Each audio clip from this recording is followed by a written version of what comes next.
हाँ जी, तो अब क्लैट एग्जामिनेशन के सिर्फ 100 days बचे हैं। This is advocate Shivam Thakur.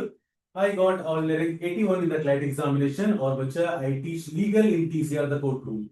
सो अब क्लैट एग्जामिनेशन के लिए बहुत सारे बच्चे अब जग रहे हैं कि भाई साहब अब क्लैट एग्जामिनेशन को करते हैं। चलो अब अपनी तैयारी को स्टार्ट करते हैं। या फिर रिवीजन कैसे करना है, जीके का बैकलॉग कैसे पूरा होगा, लॉजिकल रीजनिंग कैसे होगी और लीगल कैसे होगा। बेटा आई विल ट्राई कि आपको इन सभी क्वेश्चंस का आंसर मैं विद इन 10 मिनट्स दे दूं। तो बिना टाइम वेस्ट किए हुए अपनी वीडियो को स्टार्ट करते हैं। तो बच्चा हम सबसे पहले आते हैं सबसे इंपॉर्टेंट सेक्शन पे, जो हमारा जीके का सेक्शन है। कि भाई जो जीके का पार्ट है, हमें इसको कैसे कवर करना है, हमें अपने जीके पार्ट को कैसे कवर करना है। तो बच्चा बहुत ही सिंपल चीज है कि हम एग्जांपल लेते हैं कि ये आपका अगस्त का मंथ है। आपके करीब बच्चा अगस्त में आप टीसीआर की मैगजीन या फिर कोई भी मैगजीन जो आप प्रेफर कर रहे हो उससे कोई दिक्कत की बात नहीं है। प्लस आप वन मोर सोर्स, एक आप जीके का कोई भी और ऑनलाइन सोर्स पकड़ लीजिए। इसके साथ साथ बच्चा आप इसके नोट्स बनाइए। It will take around 3 days, 3 दिन लेगा बच्चा। देन आप क्या करिए, आप फिर आ जाइए अब जुलाई में। अब जुलाई में आप क्या करेंगे, आप क्लैट एग्जामिनेशन को लेकर के जुलाई में सेम चीज टीसीआर की magazine plus one more source. But यहां पे चेंज क्या है कि जब आप जुलाई के लिए नोट्स बना रहे होंगे उस टाइम पे आप रिवाइज कर रहे होंगे किसको, अगस्त। अब आप मान लीजिए जून में आ गए, जून का मंथ आ गया। जून के मंथ में same TCR plus one more source. आप जब इसके नोट्स बना रहे हो तो उस टाइम पे आपको रिवाइज करना चाहिए अगस्त प्लस जुलाई। सो आपको इस तरीके से आप रिवाइज भी करते रहिए और अपने नोट्स को बनाते रहिए। तो उससे क्या होगा कि जो आपका बैकलॉग है, जो आपका बैकलॉग पड़ा हुआ है प्लस रिवीजन, ये दोनों चीजें क्या हो जाएंगी, एक साथ में हो जाएगी। तो आपको इतना बर्डन नहीं पड़ेगा। और it will take around 30 days कि आप अगस्त से लेकर के जनवरी तक के जो आपका प्रॉपर एक जीके का बैकलॉग है वो कवर हो जाएगा सिर्फ 30 days में। फिर आप साथ साथ जब न्यूज़पेपर पढ़ेंगे तो हम साथ साथ करते रहेंगे। इसके साथ आप क्या करिए कि अब यह हो गया आपका जीके के लिए। अब हम बात करते हैं इंग्लिश की। और इंग्लिश में मैं सबसे पहले इंग्लिश प्रेफर करता हूँ न्यूज़पेपर रीडिंग।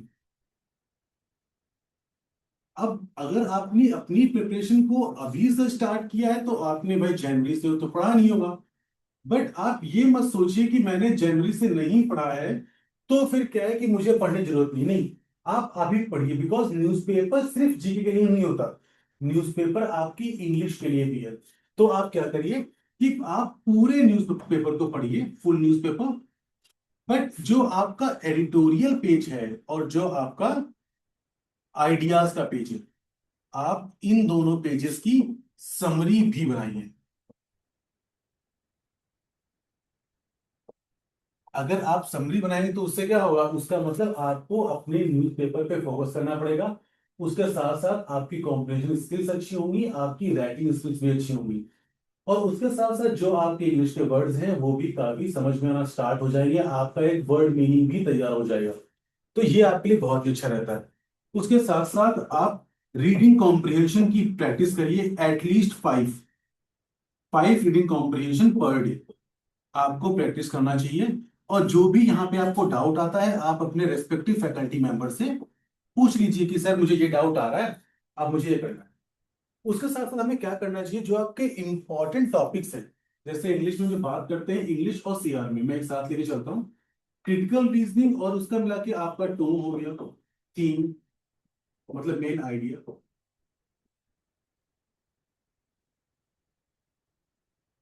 आपका इसके बाद में conclusion, argument, remains, weakening strengthening, weekend, strengthen. और इसके बाद में आप आज ये फ्रेजेस पूछते हैं वो आपसे, और वर्ड मीनिंग। तो वर्ड मीनिंग तो आपके न्यूज़पेपर के साथ में ही तैयार हो जाए। इन्फ्रेंस, तो आप क्या करिए कि आपके ये सबसे इंपॉर्टेंट टॉपिक्स हैं, आप इसके स्क्रीनशॉट ले लीजिएगा प्लीज। ये आपके सबसे इंपॉर्टेंट टॉपिक्स हैं जो आपके इंग्लिश में आने, ये किस में आने हैं आपके, इंग्लिश और सीआर में। तो आप सबसे पहले इन टॉपिक्स पे फोकस करिए और टॉपिक वाइज चीजों को समझते हुए चले जाइए आप। इसके बाद में क्या, और समझना कैसे है? जैसे मैं एग्जांपल लेता हूं कि आप ना, इसे मान लीजिए अगर ये 4 है, अगर मुझे 4 से 2 पे आना है, अगर मुझे 4 से 2 पे आना है तो मुझे क्या करना पड़ेगा, तो इसमें 2 माइनस करना पड़ेगा। तो वैसे ही अगर ये क्वेश्चन है और इस क्वेश्चन से मुझे कंक्लूजन निकालना है, तो मुझे क्वेश्चन में क्या प्लस क्या माइनस करना पड़ेगा, आपको ये सीखना है। अगर आप वो सीख गए कि क्वेश्चन से कंक्लूजन निकालने के लिए क्या प्लस या क्या माइनस करना पड़ता है, तो आप इजीली ये अपने टॉपिक को कवर कर लोगे। बिकॉज जरूरी नहीं है कि जो क्वेश्चन बेटा आप सॉल्व कर रहे हो वो क्वेश्चन आए, ये जरूरी नहीं है भाई, बिल्कुल भी। बट ये जरूर जरूरी है कि अगर आपने उस कॉन्सेप्ट को समझ लिया तो कोई भी क्वेश्चन आएगा आप उसे टैकल कर जाओगे। तो आपके इंग्लिश और सीआर के लिए आपके जरूरी है। देन हम बात करते हैं एआर, लॉजिकल रीजनिंग। तो इसके लिए सबसे पहले तो आपको सिलॉजिज्म आपका बहुत ही इंपॉर्टेंट टॉपिक है। आप जब इलेट के पेपर को देखते हो तो आईलेट में आपके अराउंड 70 में कम से कम 17 टू 18 जो क्वेश्चंस होते हैं वो आपके सिलॉग्स के ही होते हैं। तो आपको क्लैट एग्जामिनेशन या फिर इलेट एग्जामिनेशन, दोनों एग्जामिनेशन के लिए सिलॉग्स टॉपिक को बहुत जरूरी है। और सेकंड टॉपिक आपका है सीटिंग अरेंजमेंट।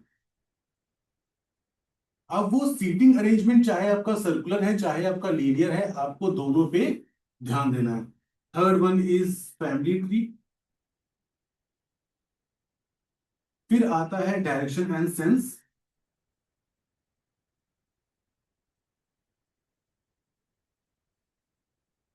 Coding decoding.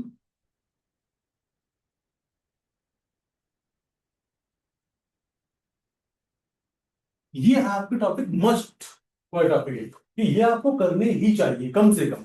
आप इसका भी एक स्क्रीनशॉट ले लीजिए तुरंत। देन हम बात करते हैं आपके लीगल की। तो लीगल में हमेशा बोलता हूँ टीसीआर में जो आपको मैं पढ़ा रहा हूँ, जो आपके फैकल्टी मेंबर्स पढ़ा रहे हैं, जो आपको दीपिका मैम पढ़ा रही हैं, आप वहीं तक स्टिक रहिए। उसके साथ साथ जो हम लोग आपकी लीगल नॉलेज की क्लास ले रहे हैं आप उसको भी कवर करते रहिए, वो मोर देन सफिशिएंट होगा। उसके बाद हम बात करते हैं क्वांट्स की। सो क्वांट्स में जो हमारे लिए सबसे इंपॉर्टेंट टॉपिक्स हैं, तो वो फर्स्ट टॉपिक कौन सा है, वो फर्स्ट है percentage. Then second one is ratio.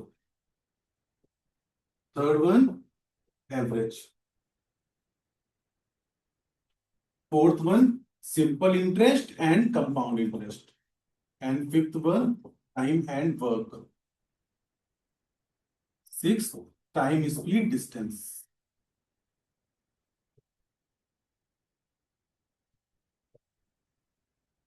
अगर आप इन टॉपिक्स को कवर कर लेते हो तो आउट ऑफ 10 क्वेश्चंस आपके 8 क्वेश्चंस तो बड़े इजीली सॉल्व हो जाते हैं। सो आपको ये भी कवर करना है। सो हमने बात कर ली कि जीके को रिवाइज करने कैसे करना है, उसका बैकलॉग कैसे कवर करना है, हमें लॉजिकल रीजनिंग में क्या पढ़ना है, हमें इंग्लिश में क्या पढ़ना है और हमें क्वांट्स में क्या पढ़ना है। लीगल के लिए तो टीसीआर बैठा ही हुआ है।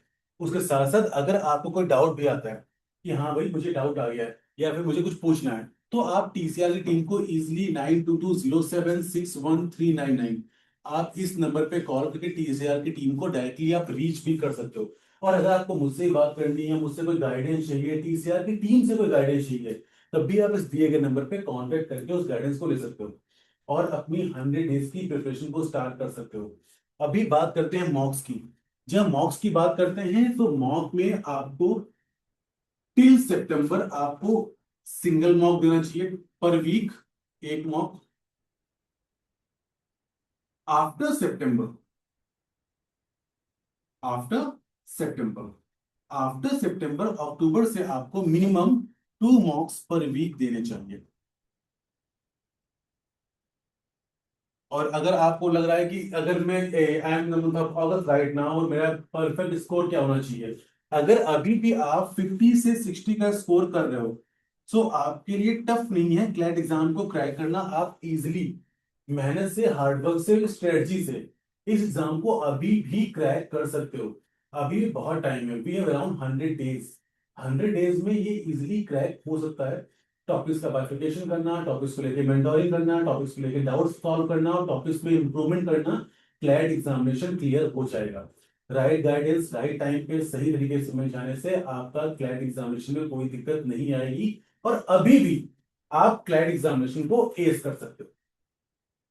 सो अब जल्दी से इस वीडियो को खत्म कर दो और अपना बुक्स लेके पढ़ने बैठ जाओ। अभी भी टाइम है और क्लैट एग्जामिनेशन निकल सकता है। All the best everyone, all the best to all CLAT aspirants. अच्छे से अपना एग्जाम देना एंड फॉर श्योर आप एग्जाम में एस कर सकते हो। आपके साथ टीसीआर है, आपके साथ शिवम ठाकुर भी खड़ा हुआ है। So be ready for the CLAT examination.